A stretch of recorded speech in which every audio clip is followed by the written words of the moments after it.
যারা কাঁকরোল খেতে অপছন্দ করে, কাঁকরোল খেতে একেবারেই ভালোবাসে না, তাদের জন্য আজকের রেসিপি। কাঁকরোল একবার এইভাবে বানিয়ে দেখুন। অসম্ভব সুস্বাদু কাঁকরোলের এই রেসিপিটি একবার জেনে গেলে বারবার শুধু এটাই খেতে চাইবেন। এতটাই লোভনীয় হয় আর বানানো এতটাই সহজ। খুব টেস্টি কাঁকরোলের একটা সহজ রেসিপি আজকে আপনাদের সঙ্গে শেয়ার করব। এইভাবে একবার কাঁকরোলটা বানিয়ে দেখুন, খেতে দেখবেন দারুণ লাগবে। একঘেয়ে কাঁকরোলের রেসিপি না খেয়ে পুরভরা ইউনিক এই কাঁকরোলের ভাজা রেসিপিটি বাড়িতে একবার ট্রাই করে দেখুন। খুব অল্প করণে ঝটপট তৈরি করে ফেলতে পারেন এইরকম লোভনীয় একটি কাঁকরোলের পদ। তো আসুন দেখে নিন আজকের সহজ রেসিপি। কাঁকরোলের এই রেসিপি তৈরি করতে প্রথমে এখানে নিয়েছি বেশ খানিকটা কাঁকরোল। কাঁকরোলগুলোকে প্রথমে একটু এইরকম ঘষে নিচ্ছি, যাতে গায়ের ওপরে যে কাঁটা কাঁটা অংশগুলো আছে এই কাঁটা কাঁটাগুলো একটু চলে যায়। তার জন্য একটি ছুরির পেছনটা দিয়ে এইরকম দেখুন কাঁকরোলগুলোকে ঘষে নিলাম। তারপরে মুখের কাছের এবং পেছনের কাছের অংশগুলো একটু কেটে বাদ দিয়ে তারপরে এরকম দুফালি করে কেটে নিচ্ছি। আর কাঁকরোলগুলো যত নরম হবে এই রেসিপিটা কিন্তু খেতে তত ভালো লাগবে। কাঁকরোলের বীজগুলো বেশি শক্ত হয়ে গেলে কিন্তু খেতে ভালো লাগবে না। তো এইরকম একটু নরম কাঁকরোল নেওয়ার চেষ্টা করবেন। এখন দুফালি করে নেওয়া কাঁকরোলগুলোকে ধুয়ে পরিষ্কার করে নিয়েছি। এখন কড়াইতে অল্প করে লবণ এবং হলুদ গুঁড়ো দিয়ে এবং জল দিয়ে কাঁকরোলগুলোকে একটু সেদ্ধ করে নিচ্ছি। সময় বেশি লাগবে না, অল্প সময়ের মধ্যে দেখবেন কাঁকরোলগুলো খুব সুন্দর সেদ্ধ হয়ে যাবে। যেহেতু কাঁকরোলগুলো নরম আছে তাই কম সময়ের মধ্যে সেদ্ধ হয়ে যাবে। আর কাঁকরোলগুলো যখন সেদ্ধ করবেন এরকম একটু ঢাকনা দিয়ে সেদ্ধ করে নেবেন, তাহলে এর পুষ্টিগুণটা বজায় থাকবে। আর জলের পরিমাণ কম দেবেন, যাতে দেখবেন এই জলটা কাঁকরোলের গায়ে মোটামুটি শুকনো হয়ে যায়, জলটা বেশি না ফেলতে হয় সেইটা খেয়াল রেখে অল্প করে জল দিয়ে কাঁকরোলগুলোকে সেদ্ধ করে নেবেন। মোটামুটি 2 থেকে 3 মিনিটের মধ্যেই দেখবেন কাঁকরোলগুলো খুব সুন্দর সেদ্ধ হয়ে যাবে। একটু এরকম চেক করে নেবেন, দেখবেন যে কাঁকরোলগুলো সেদ্ধ হয়ে গেছে কিনা। কাঁকরোলগুলো এখানে প্রায় সেদ্ধ হয়ে গেছে। এখন এগুলোকে একটি ছাঁকনি দিয়ে ছেঁকে এর থেকে যে জলটা আছে অতিরিক্ত জলটা ছেঁকে ফেলে দিচ্ছি। আর 5 মিনিট মতন স্ট্যান্ডিং টাইমে রেখে দিচ্ছি, যাতে এই কাঁকরোলগুলো মোটামুটি একটু ঠান্ডা হয়ে যায়। এখন এই কাঁকরোলগুলোকে নিয়ে দেখুন এর ভেতরের যে বীজ সমেত শাঁসগুলো আছে তাই এরকম বের করে নিতে হবে। একটি চামচের সাহায্যে কাজটা করে নেবেন, দেখবেন কাজটা অনেক সহজ হয়ে যাবে। একটু আলতো হাতে এইরকম একটু রাউন্ড করে নেওয়ার পরে দেখবেন কাঁকরোলের বীজ সমেত শাঁসগুলো খুব সুন্দর উঠে আসবে। এইরকম একটা কাঁকরোলের খোল রেডি করে নিচ্ছি। যেহেতু এর মধ্যে পুর ভরে ভাজবো, তার জন্য এইরকম প্রথমে কাঁকরোলের খোল রেডি করতে হবে। আর যেইভাবে আমি বানাচ্ছি বন্ধুরা, এইভাবে একবার বানিয়ে দেখুন, খেতে দেখবেন দারুণ হয়। এই রেসিপি একবার খাওয়ার পর কিন্তু এর ভক্ত হয়ে যাবেন, বারবার খেতে চাইবেন। যারা কাঁকরোল খেতে অপছন্দ করে তারাও দেখবেন এটা চেয়ে চেয়ে খাবে। এতটাই টেস্টি হয় যে না বলে দিলে কিন্তু কেউ বুঝতেই পারবে না যে এটা কাঁকরোল দিয়ে বানানো হয়েছে।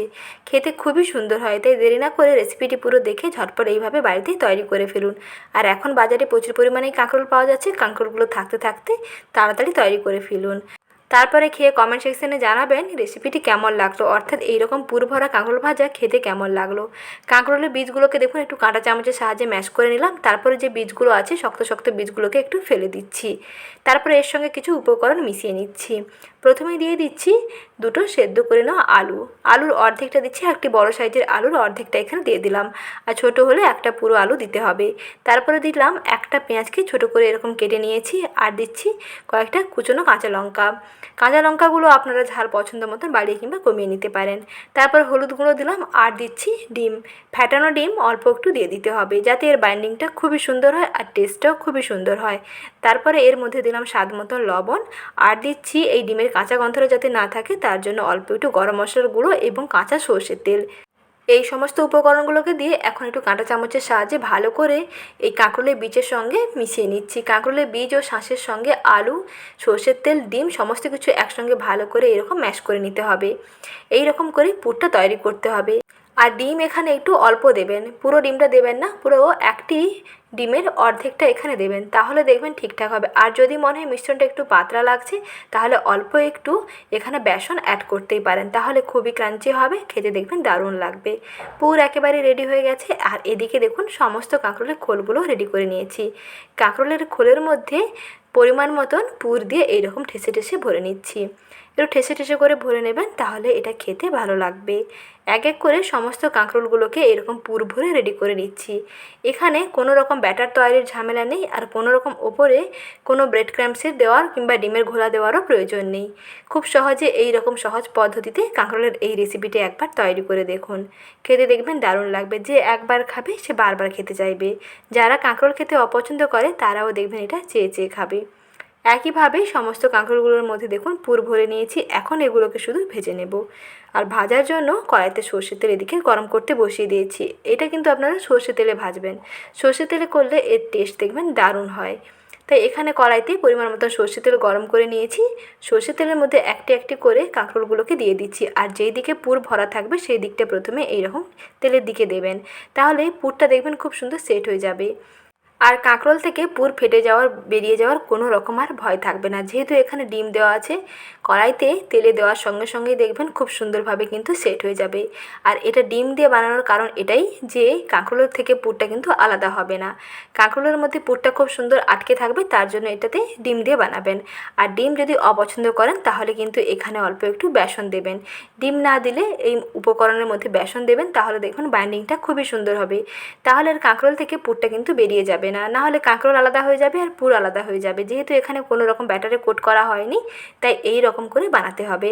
খেতে দেখবেন দারুণ লাগবে। উপকরণও দেখুন কম লাগবে আর খুব তাড়াতাড়ি এবং চটজলদি এবং খুব ইউনিক একটি রেসিপি তৈরি করে নিতে পারবেন।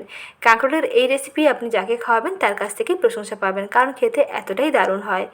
এখন দেখুন এদিক ওদিক করে সুন্দর করে লাল করে ভেজে নিলাম। একটুক্ষণ সময় নিয়ে ভাজবেন। সময় নিয়ে ভাজলে ভেতর থেকে খুব সুন্দরভাবে ভাজা হবে। গ্যাসের আঁচটা মাঝারি থেকে কমের মধ্যে রেখে একটুক্ষণ সময় নিয়ে এরকম লাল লাল করে ভেজে নিলাম। এখন এগুলোকে প্লেটে সার্ভ করে নিচ্ছি। দেখেই বুঝতে পারছেন যে বন্ধুরা কতটা লোভনীয় হয়েছে। দেখতে যেমন সুন্দর হয় তেমনি খেতেও কিন্তু দারুণ হয়। কাঁকরোলের একঘেয়ে রেসিপি না খেয়ে এই ইউনিক রেসিপিটি বাড়িতে একবার হলেও ট্রাই করে দেখুন। খেতে দেখবেন দারুণ লাগবে। আর আজকের এই সহজ এবং লোভনীয় রেসিপিটি ভালো লেগে থাকলে প্লিজ একটি লাইক করবেন। কাঁকরোলগুলো ভেতর থেকে কত সুন্দরভাবে ভাজা হয়েছে দেখুন। পুর কিন্তু কাঁকরোল থেকে কোথাও আলাদা হয়ে যায়নি। পুরগুলো কাঁকরোলের মধ্যে খুব সুন্দরভাবেই আটকে আছে। তাহলে বন্ধুরা আজ এই পর্যন্ত, এখানেই বিদায় নিচ্ছি। আবারও শীঘ্রই হাজির হব নতুন রেসিপি নিয়ে। পরবর্তী রেসিপি দেখার আমন্ত্রণ রইল। ধন্যবাদ।